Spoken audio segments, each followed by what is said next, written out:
It has been a week since a double homicide in Henrico rocked a quiet Glen Allen neighborhood. And tonight, the victim's family is speaking only to 8 News. I'm Deanna Albritton. I'm Eric Phillips. Loved ones say they are shaken to their core and can't imagine who would have wanted to take the lives of Albert Moody Jr. and his son, Malcolm Moody. We thank you, Lord God, that you have given us the peace that surpasses all understanding and keeps our hearts and our minds through you. To say the last week has been difficult for family and friends of 70-year-old Albert Moody Jr. and his 38-year-old son, Malcolm Moody, would be a gross understatement. Last Monday, the two were found shot to death at the home they shared on Little 5 Loop in Glen Allen. It stole both a brother and a nephew from Monica Ware, who is now talking about the loved ones she lost.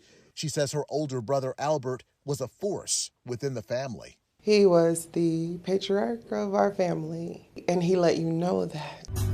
He loved to dance. He was always on the dance floor, leading off, the festivities, and just loud, but he let you know his presence was here. And as siblings, we laughed about it, but that's gonna be the biggest thing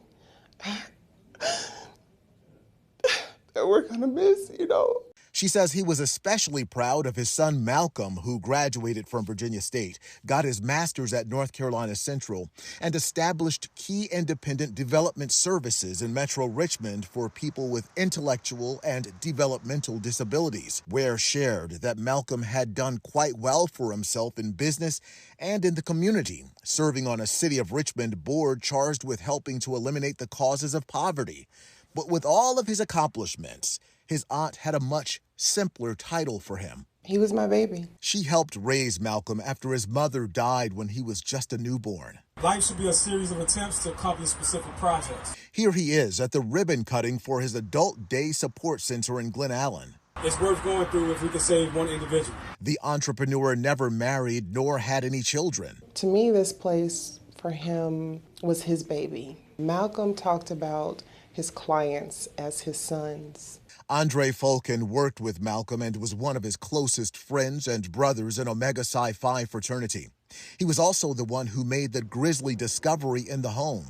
Initially, it's shock. I went over to the house and I discovered him, and once I checked to see if he was still with us, then I went upstairs and checked for his father. The painful, nagging question, who did this and why?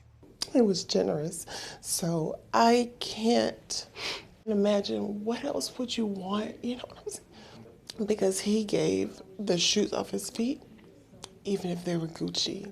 If there's any part of your soul that is eating away at you during this, just please turn yourself in. We thank you, Lord God, for the joy. The Lord is our strength, and you are the strength of our life.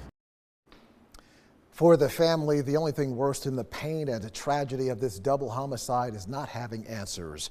Henrico police are still investigating and encourage anyone with information, no matter how small you might think the detail is, to please give them a call.